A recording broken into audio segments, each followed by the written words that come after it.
أعوذ بالله من الشيطان الرجيم. بسم الله الرحمن الرحيم. Lesson number 176, Surah An-Nur, ayah number 1 to 10. An-Nur. An-Nur means light. And this surah is named An-Nur because in it is mentioned the Ayatul Nur, the verse of light, in which is the example of the Nur of Allah subhanahu wa ta'ala. And in this surah, many ahkam are given. Many commands have been given, which are with regards to social life in particular. And if you look at it, these commands, what do? They enlighten the path to the good collective life of believers. And just as light is essential for life, similarly the ahkam that are given in this surah, they are also essential for a good society to survive, for a society to live in peace and harmony. The surahs, Surah Al-Baqarah, Surah An-Nisa, Surah Al-Ma'idah, Surah An-Nur, Surah Al-Ahzab, all of these surahs, they have many commands in them. And all of these commands are relating to social life in particular, personal as well as social. And if you look at it, when it comes to social life, women, they play a very, very important role in that. Because the woman is the basis of the family. And the family is the smallest unit of a society. And it's the women who teach their children as to how they should behave in a society, how they should live in a society. And they're the ones who teach their children about morals and all of these things. And this is why we see that Umar radiallahu anhu, when he was a Khalifa, he issued a letter to the people of Kufa. And he said to them, that عَلِّمُوا نِسَاءَكُمْ سُورَةُ النُّور, that teach your women Surah An-Nur. Why? Because in this surah, a lot of commands are given which are about family life, which are about social life. And these etiquettes, these manners, these morals, they are taught to children by who? By their mothers. And they are to be taught to children at a very, very young age. There are many things which a person can learn about when he becomes an adult. However, when it comes to morals, when it comes to manners, when it comes to etiquettes, they have to be taught at a very early age. This is why Umar radiallahu anhu, he emphasized that women, they should be taught this surah. They should study this surah. And this surah is a Madani surah, because in it obviously there are many commands that have been given. And this surah was revealed after Surah Al-Hashr. And the surah has a total of 64 ayat. Bismillahir Rahmanir Rahim. Suratun anzalnaha wa faradnaha wa anzalna fiha ayatin bayyinatin la'allakum tadhakkarun. This is a surah which we have sent down. Anzalnaha, we have sent it down. Wa faradnaha, and we have made it obligatory. وَأَنزَلْنَا فِيهَا آيَاتٍ بَيِّنَاتٍ, and we have revealed in it verses of clear evidence. Why? لَعَلَّكُمْ تَذَكَّرُونَ, so that you may remember, so that you can take a lesson. Suratun. Suratun is from the root letters Sin, Waw, Ra. And the word surah is used for a group or a collection of Quranic verses, whose beginning and ending have been appointed by Allah subhanahu wa ta'ala. It's a group of verses of the Quran whose beginning and ending have been appointed by who? Allah subhanahu wa ta'ala. And over here, the word surah does not just give the meaning of a group of verses, rather it gives the meaning of this entire surah, meaning Surah An-Nur, this entire chapter. Every single verse included within it. So suratun, meaning this is a surah. هذه surah. And if you notice, the word surah is nakira. Why? Because nakira sometimes gives the meaning of ta'zeem, it gives the meaning of tafkhim. So suratun, meaning this surah, which is so great, which is so noble, which is so important. This is a surah that anzalnaha, we have revealed it. If you look at it, every single surah is revealed by who? By Allah subhanahu wa ta'ala. That's understood. And anzala, what meaning does it give? When something is sent down from above. What does that denote? First of all, it denotes the uluv of Allah subhanahu wa ta'ala. That Allah is above us. His status is higher than us. His position is higher than us, greater than us. What does that show? That if He has sent it down on us, it means that this is something that is very important. And we have to accept it with open hearts. Because His knowledge is greater. His wisdom is greater. His status is much higher. What is mentioned in the surah is not the words of a human being. What is mentioned in the surah is not man-made law. Rather, it has been revealed by Allah subhanahu wa ta'ala, who is greater than everything and everyone else. So, أَنزَلْنَاهَا, we have revealed it. Therefore, give importance to this entire surah. Listen to every command that is in the surah and apply it as well. And every surah is revealed by Allah subhanahu wa ta'ala. But this is mentioned in particular over here to emphasize the importance of the surah. To emphasize the commands that are mentioned in the surah. So, Suratun Anzalnaha. We have revealed it. Therefore, take the surah seriously. Learn it. Study it. And apply it. وَفَرَضْنَاهَا. And we have also made it mandatory. We have also made it compulsory. Faradna from the root letters, Fa-ra-dad. And fard, as you know, is that which is obligatory, that which is mandatory. Something with regards to it, a person does not have any choice. He does not have any choice that either he can do it or he can leave it. No. Fard is wajib. It is mandatory. You have to do it. You have not been given any choice. So, faradnaha, we have obligated it, we have imposed it, meaning we have obligated this entire surah. Every single command that is mentioned in the surah is an obligation upon every Muslim. Every single command. Every single command is incumbent on all of the believers, on the Salaf as well as the Khalaf. Those who came early and those who will come later. Because sometimes we say that the commands that Allah has given, they were only relevant to that time. To the people of the time of the Prophet ﷺ. To that society. To the Arabian society. But what do we see over here? فَرَضْنَاهَا, we have obligated it upon every single believer. So regardless of where a person is living, in which country, or in whichever era, under whose rule, it does not matter. فَرَضْنَاهَا. This is obligatory. Every single command is mandatory. وَأَنزَلْنَا. And we have revealed, فِيهَا, in this surah, ayatin, verses. In this surah we have revealed such verses that are bayyinatin. What does bayyinat mean? Bayyinat is a plural of bayyina. And ayat and bayyinat gives us two meanings. First of all, it gives the meaning of clear verses. In this surah, there are verses that are clear. Meaning they are clear, they are self-explanatory in and of themselves. They're not ambiguous. They're clear. So the ahkam that Allah subhanahu wa ta'ala has revealed in this surah, they're clear. Any person can read them and he should be able to understand them. And secondly, ayatin bayyinat. Bayyinat also gives the meaning of as clear evidences. As clear evidences, meaning they're verses that clarify what has been obligated. Why is this so? لَعَلَّكُمْ تَذَكَّرُونَ. So that you can take heed.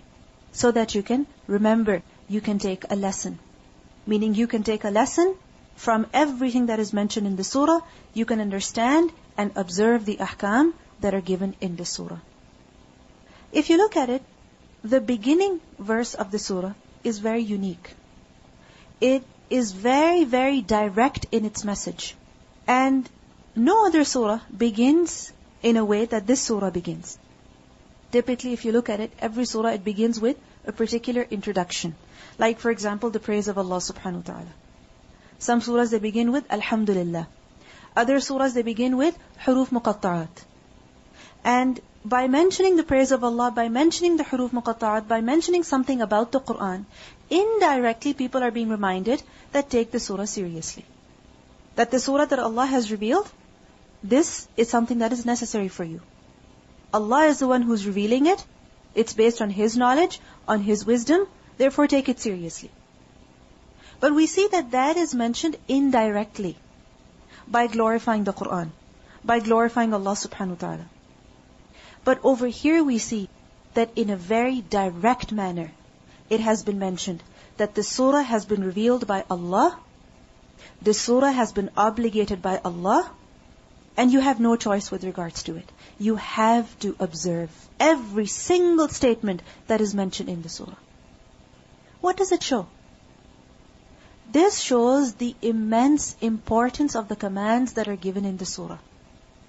Because sometimes what happens, if something is not mentioned directly, we don't really understand its importance. We think, yeah, it's necessary, however some people can do it.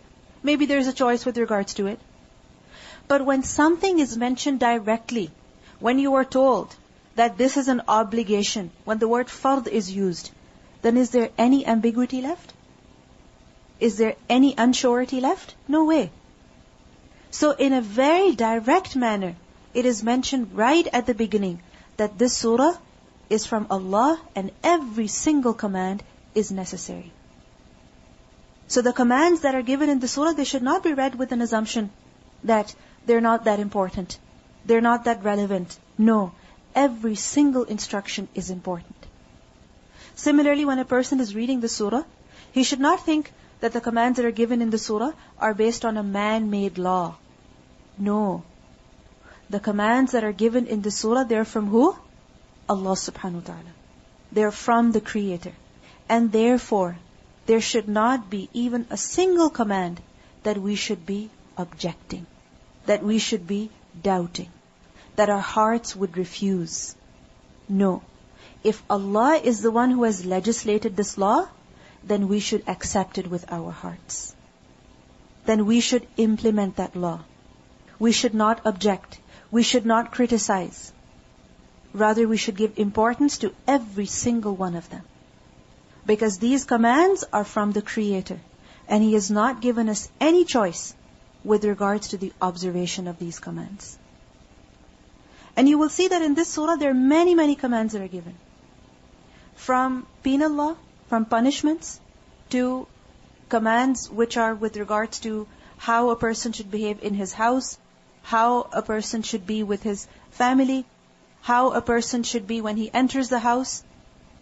All of these commands are given. And all of them are necessary. So the first command that is given in the surah is with regards to the punishment of zina.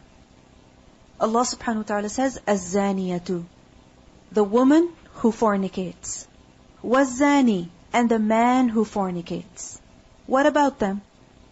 فَجْلِدُوا كُلَّ وَاحِدٍ مِّنْهُمَا, then lash each one of them with how many lashes?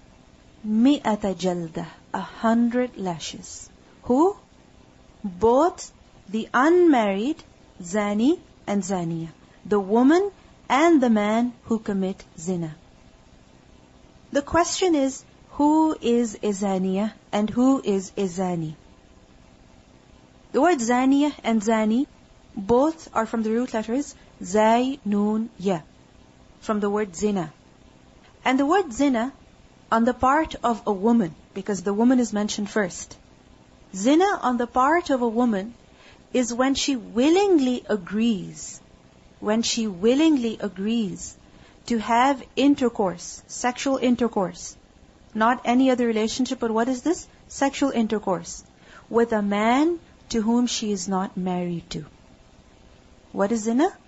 When a woman willingly agrees to have sexual intercourse with a man whom she is not married to.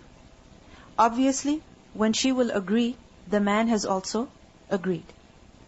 If you notice, in zina, what is necessary? What is necessary? The will, the agreement, that the woman agrees.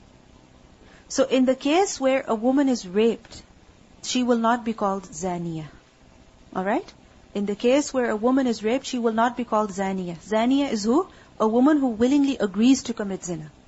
She willingly offers herself to a man whom she is not married to. So the zaniya and the zani. Who is zani? Zina on the part of a man is to have sexual intercourse with a woman whom he is not married to. What is it? To have sexual intercourse with a woman whom he is not married to, and nor does he own her. Because remember that we learned in Surah Al-Mu'minun, فَمَنِ ابْتَغَى وَرَاءَ ذَلِكَ. Right? And for that, two things were mentioned. إِلَّا عَلَىٰ أَزْوَاجِهِمْ أَوْ مَا مَلَكَتْ أَيْمَانُهُمْ فَإِنَّهُمْ غَيْرُ مَلُومِينَ. So when a man has sexual intercourse with a woman whom he is neither married to nor does he own, meaning she's not his slave woman, then outside of nikah or outside of milkiyah, possession, then this is what? Zina on the part of the man. And remember that in this case, where the man is the zani, it's not necessary that the woman has agreed. So, in the word zani, according to some scholars, the rapist is also included. So, az-zaniyatu was-zani. The woman who fornicates and the man who fornicates. But in particular, in this ayah, the unmarried woman and man are being referred to. Because the punishment that is mentioned in this ayah is for who? The unmarried fornicators. It is not for the married ones. This is for the unmarried ones. Now before we proceed, if you notice one thing, the woman is mentioned first. Whereas typically what do we see?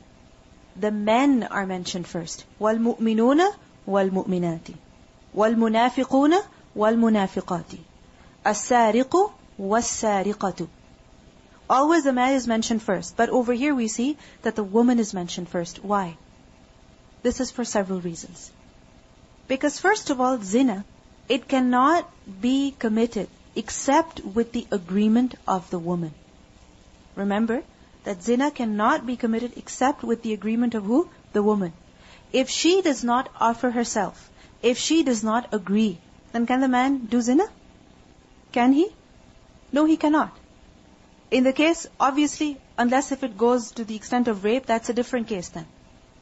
But when it comes to zina, primarily it is when a woman willingly offers herself. So unless a woman agrees, unless a woman offers herself, can zina be committed? No, it cannot be committed. Therefore, because she is the cause of zina, this is why she is mentioned first. And many times you will notice that if there is a relationship, an illegal relationship between a man and a woman who are unrelated, it will only be possible when a woman gives a signal to the man that yes, I am okay with this relationship. Because men, they come across many women and they may try to, you can say, hit many women. However, they're only successful with who? With those women who agree. Isn't it so? With those women who look at them. Those women who speak to them in a manner that is unacceptable. Those women who sit with them, who talk to them, who chat with them, who hang out freely with them. These are the women with whom men can have a relationship. But if a woman keeps herself away, if a woman keeps herself chaste, then a man cannot do anything. And you should remember that. Because men, they offer, but it cannot be possible unless a woman agrees. If you keep yourself away, no man can force you into a relationship. Because many times what happens? For example, with women, sometimes they're married. Sometimes everything is normal in their lives. There comes a man saying things to them that, I'm thinking about you, I really like you, I really like the way you talk, and, I'm sure I would be a better husband to you than your current husband. And they say such things to the women, and the women, what do they think? Oh, he's so nice, he's being so romantic, he's so caring. And what happens? She gives in. When she gives in, only then the man can win. If she does not give in, the man cannot do anything. Remember that. If you don't offer yourself, if you don't give any chance to the man, any opportunity to the man, he cannot do anything at all. Anything. If a man is looking, you don't look. Look away. If a man is trying to talk, you just speak about that which is necessary. If a man is trying to email you about things that are unrelated completely, do not respond. If a man is trying to call you, trying to send text messages, you do not respond. If you do not respond, the man cannot do anything. The moment you respond, the moment you give a green signal, that's it, you have lost. So what do we see? That the woman is mentioned first. Why? Because it is only by her approval, it is only by her permission that such a relationship can be possible. And secondly also, the zaniya is mentioned first because the effect of zina, the negative effect of zina, is more on the woman as compared to the man. Especially if you look at it, this is the case of unmarried men and women. And typically, unmarried women, who would they be? Virgins. But if a woman commits zina, she's going to lose her virginity. If she becomes pregnant, she is the one who's going to suffer. The man is going to walk away from that relationship. He is going to enjoy for that moment, and that's it. But the woman is going to suffer. It's going to stain her personality, her image, for the rest of her life. This is why the zaniya is mentioned first. So, az-zaniyatu was-zani. The woman who fornicates and the man who fornicates, both of them. Allah says, fajlidu, then flog, lash, whip, kulla wahidin minhuma, each one of them too. The man and the woman, both of them have to be flogged. And fajlidu, this is a command that is being given to the awliya. This is a command that is being given to the rulers, to the judges. And the word fajlidu is from the root letters Jim, Lam, Dal. Jalda. And jald is to flog. Basically, it's from the word jild. And what is jild? The skin. It's the skin of the badan. And if you look at it, a whip is made of what? Leather. And what is leather? The skin. And al-jald is darbul jild. It is to strike the skin. It is to strike the body in a way as to not impact beyond the skin. It is to strike the body with something in a way that the impact does not go beyond the skin. It's only skin deep. So for example, if a person is lashed, his skin must not be wounded. If the skin is wounded, then the effect is going to go beyond the skin. Similarly, if a person is beaten by a stick, or if a person is hit by a rock or something, what's going to happen? It's going to cause perhaps a bone to be injured. But we see that jalda is to flog, it is to lash with a whip, such that the effect is only skin deep. It does not go beyond the skin. This is the reason why, when it comes to flogging, when it comes to lashing, it is not permissible to have a knot at the end of the whip. Why? Because if there is a knot, then what's going to happen? What's going to happen? It's going to injure the person. It's going to wound the person. Similarly, jald, it cannot be done with a stick or with a rock or with an iron pole or something like that. It has to be done with a whip that is made of leather.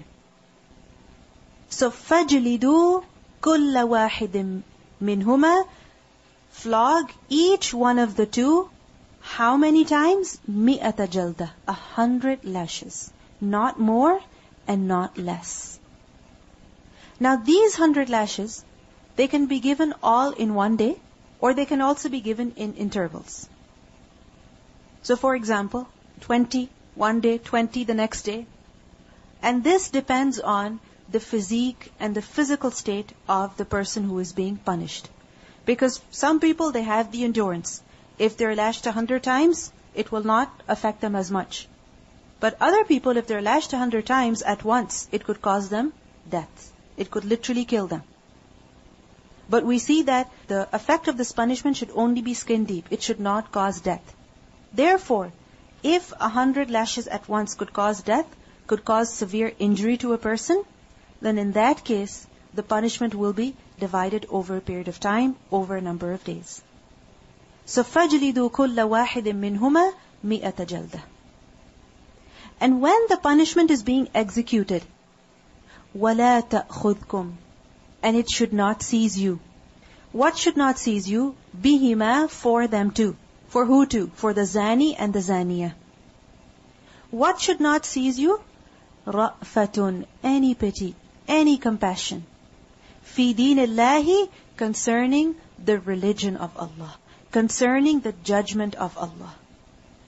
So when the punishment is being executed on these two individuals, then the executors of the punishment, they should not feel any compassion for these two criminals with regards to the deen of Allah.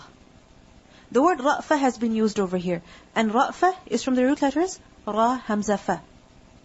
And ra'fa is such mercy, or it is such compassion that fills up the heart on seeing someone in pain, on seeing someone in difficulty.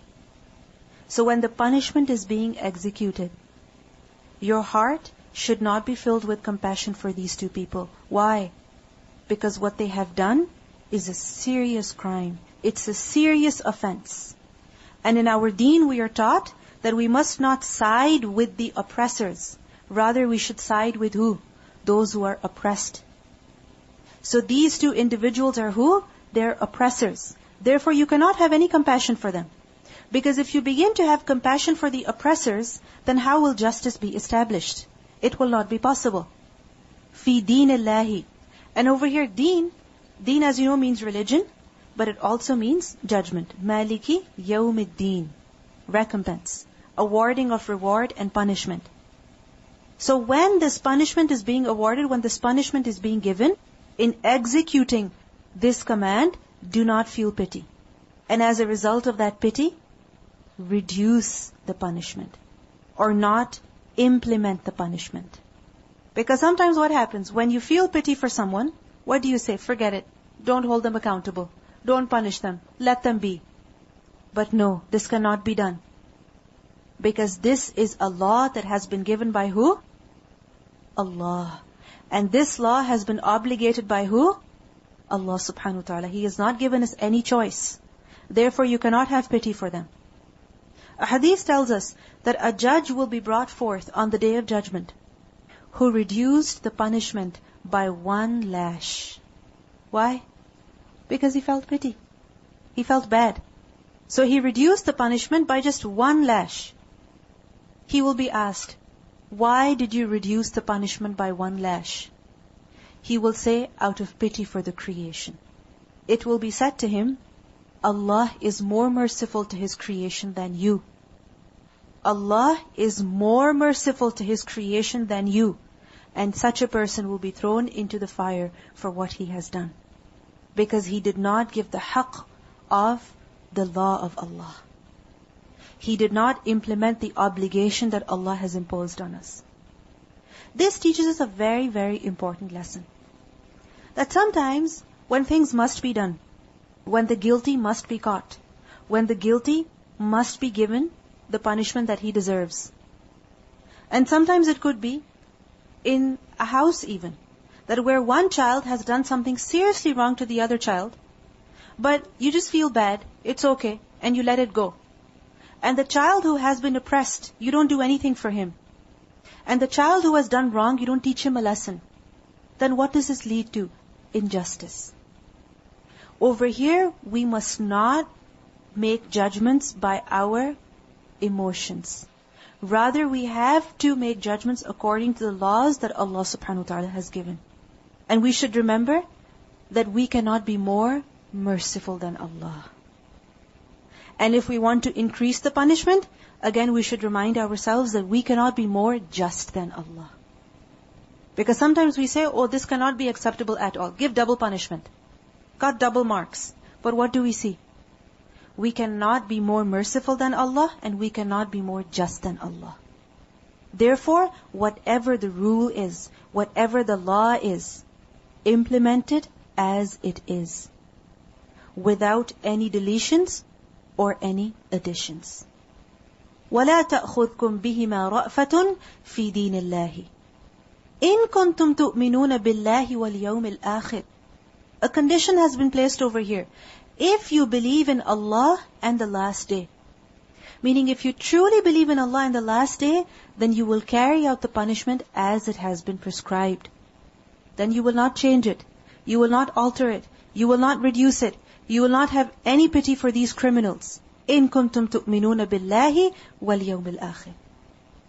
Why is this mentioned over here? وَالْيَوْمِ الْآخِرِ. If you believe in the last day. Because when a person believes in the last day, he believes in the accountability on the last day. He believes in the recompense that each person will be given and he cannot avoid.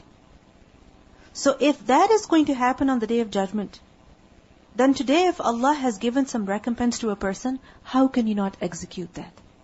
إِن كُنتُمْ تُؤْمِنُونَ بِاللَّهِ وَالْيَوْمِ الْآخِرِ. Then you will definitely apply the judgment that Allah subhanahu wa ta'ala has given. وَلْيَشْهَدْ عَذَابَهُمَا. And he should witness. What? The punishment of the two. Who should witness the punishment of the two? طَائِفَةٌ. A group مِنَ الْمُؤْمِنِينَ. Of those people who believe. وَلْيَشْهَدْ. Lam over here is of Amr. That this is imperative. That at the time when the punishment is being executed, a group of the believers should be present over there. They should witness the punishment being executed. They should see it being carried out. Why? In order to take a lesson for themselves. And also for the exposure of the culprits. That those who are criminals, they're exposed. And so that the crime is prevented in the future. وَلْيَشْهَدْ عَذَابَهُمَا طَائِفَةٌ مِنَ الْمُؤْمِنِينَ. Now the word طائفة, it applies to a group of people. The minimum number of which is 3 and the maximum is 1,000. So when the punishment is being executed, some people, some believers should at least be there. So that it is known that the punishment was carried out. The punishment is made public. And some have said that ta'ifa, because of the word ta'ifa, it means that at least 3 people should be there. At least 3. And others have said that if 3 are not possible, then even 1 or 2 are enough. So وَلْيَشْهَدْ عَذَابَهُمَا طَائِفَةٌ مِنَ الْمُؤْمِنِينَ. What does it show? That the punishment should be carried out before the people, so that people can see the consequences of this great crime. Because when they see this consequence, someone is being flogged, someone is being lashed 100 times, and no pity is being taken on them, no one is being compassionate on them, then what does it show? What a serious crime this is. And how it will develop hate in the hearts of people for this crime. Because unfortunately, there's so many crimes that are committed today, but there's no sense of accountability. No one is held accountable. And because no one is held accountable, people don't realize the seriousness of the crime. And because they don't realize the seriousness of the crime, they keep committing it. And it has become so common that even people who are as young as 12-year-old, 12, even they're committing such great crimes, without knowing the seriousness of this crime. Now over here we see that a punishment has been mentioned. Before we proceed, you should remember that in this surah, certain punishments are mentioned. And punishments that are set by divine law, they are known as uqubat. The technical term for them is uqubat, Islamic penal law. And the general word for punishment is uquba. Uquba is from aqb, and aqb is one thing coming after the other, and aqib is heel. So, uquba is the punishment that follows the transgression of the limits that have been set by Allah subhanahu wa ta'ala. So if a person violates the limits that Allah has set, then this action will be followed by what? By a punishment. And punishments are mainly of 2 types. There are 2 terms that are used for such punishments. First of all, had. As you are familiar with the word hudud, had. What does had literally mean? A limit. And what does a limit do? It prevents.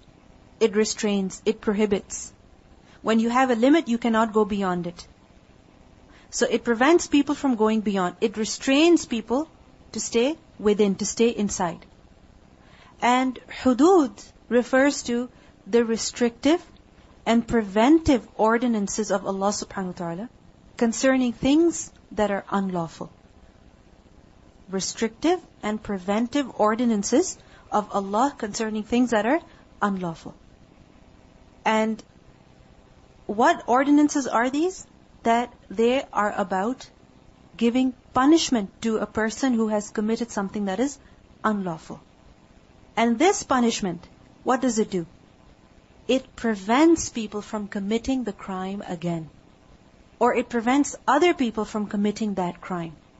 So restrictive and preventive commands of Allah concerning things that are unlawful. So the purpose of the hudud is to deter people from committing these actions. And these punishments are of different types. They include, for instance, lashing, like what is mentioned over here, flogging. Similarly, it includes killing, qatl. And it includes, for example, for the thief, cutting off the hand. And the hudud of Allah, they are implemented on which crimes? On crimes such as qatl, on crimes such as zina, on crimes such as theft. And mainly those punishments which have been mentioned clearly in the Quran and Sunnah. Hudud are what? Those punishments which have been mentioned clearly in the Quran and Sunnah for particular crimes. So this is one type of punishment. The other type is ta'zir. Ta'zir. Ta-ain zay ya ra. And ta'zir literally means to disgrace the criminal. What does it mean? To disgrace the criminal. So ta'zir refers to those punishments which have not been mentioned in the Quran and Sunnah, meaning which have not been given directly by Allah and His Messenger, but because the act is serious, it is of criminal nature, therefore it cannot be ignored either. So what is done? Is the criminal left on his own because there is no punishment given in the Quran and Sunnah directly for it? This is why the criminal will be left? No, he will be punished. So how will he be punished? By ta'zir. And ta'zir is a punishment that is made by the qadi. That is given by who? By the qadi, by the judge. It is up to his discretion. He decides what kind of punishment should be given. And that is obviously in relation to the circumstances, in relation to the nature of the crime, the effect of the crime. So for example, we have learned that when a person commits theft, then what is the punishment? Cutting off the hand. But what if a person commits theft of a pen? That is also theft, isn't it so? So for a pen even, his hand will be chopped off.